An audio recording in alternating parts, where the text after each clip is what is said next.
परम श्रद्धेय मुनि जी महाराज, आपके चरणों में कोटि कोटि नमन। महाराज श्री, आज के समय में आध्यात्मिक प्रगति के लिए ध्यान, भजन, सत्संग या नाम जाप में से सबसे महत्वपूर्ण क्या है? यह जगत कर्म प्रधान है।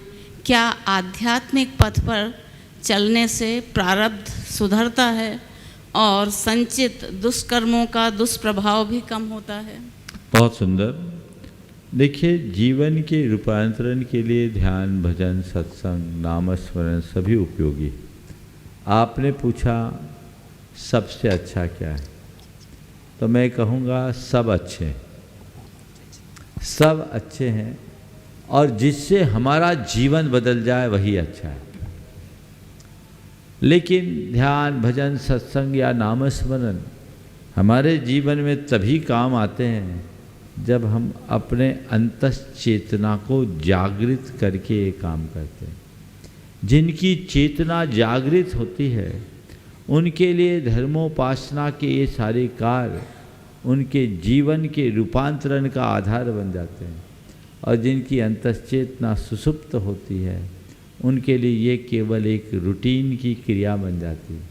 बहुत सारे लोग हैं जिनके सुबह की शुरुआत भगवान के भजन से होती है, जिनका सत्संग के प्रति बड़ा रुझान होता है, हाथ में माला लेकर के नाम जपते रहते हैं और कहने के लिए वो ध्यान भी करते हैं, लेकिन उसके बाद भी उनका जीवन जहाँ के तहाँ दिखता है।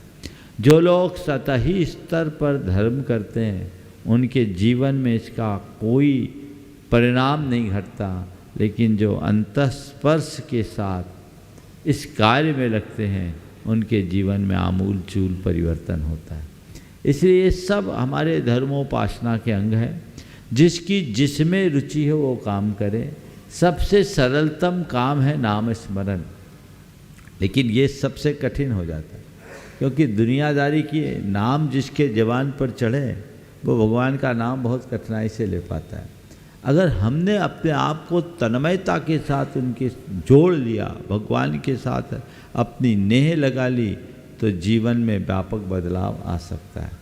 आपने जो इसके साथ पूछा, क्या पूछा था इसके बाद?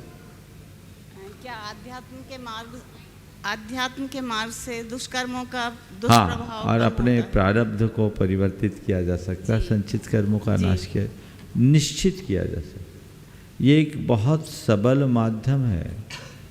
बल्कि मैं ये कह सकता हूँ अध्यात्म ही एक ऐसी ताकत है जो हमारे प्रारब्ध को बदल सकता है और हम अपने संचित कर्मों को नष्ट कर सकते हैं।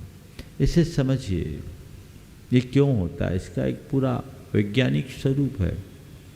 हमारे कर्म जो बंधते हैं वो कैसे बंधते हैं? वो हमारे भावों के परिणाम स्वरूप बनते हैं। हमारे जैसे भाव होते हैं वैसे हमारे शरीर में उस तरह का रासायनिक परिवर्तन होता है, और वो परिवर्तन कर्म को हमारी आत्मा से जोड़ देता है।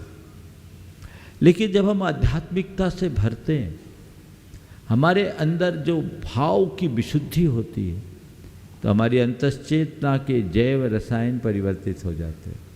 उन रसायनों के परिवर्तन होने से हमारी आत्मा से जुड़े हुए कर्म हमसे पृथक होने के लिए बाध्य हो जाते हैं, तो कर्म परिवर्तित हो जाते हैं। जैसे एक उदाहरण के लिए, क्रोध एक भाव है जो नकारात्मक संवेग के रूप में है। जिस घड़ी क्रोध उभरता है उस समय हम अपने उस नकारात्मक संवेग से प्रेरित होकर बहुत सारे अशुभ कर्म को संचित कर लेते हैं, जो आने वाले दिनों में हमारे जीवन की बर्बादी का आधार बन जाता है।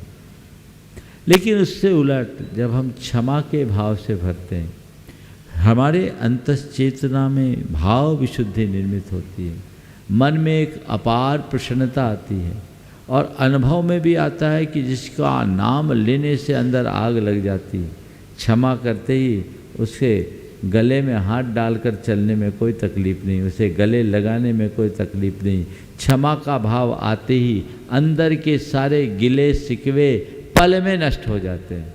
ये क्यों हुए? ये हमारे भीतर हुई एक हलचल का परिणाम है। क्षमा का भाव जागते ही हमारे अंतस में ऐसे जैव रसायन उत्पन्न हुए जिनने भाव विशुद्धि उत्पन्न की, और उसके परिणाम स्वरूप हमारी चेतना में जुड़े हुए कर्म हमसे पृथक होने के लिए बाध्य हो गए। तो ये एक उदाहरण है। तो एक आध्यात्मिक परिणति है जिसके बल पर हम अपने प्रारब्ध, न केवल प्रारब्ध को बदल सकते हैं अपितु अपने संचित कर्मों को भी नष्ट कर सकते हैं और अपने भावी जीवन को उज्जवल बनाने की योग्यता भी विकसित कर सकते हैं।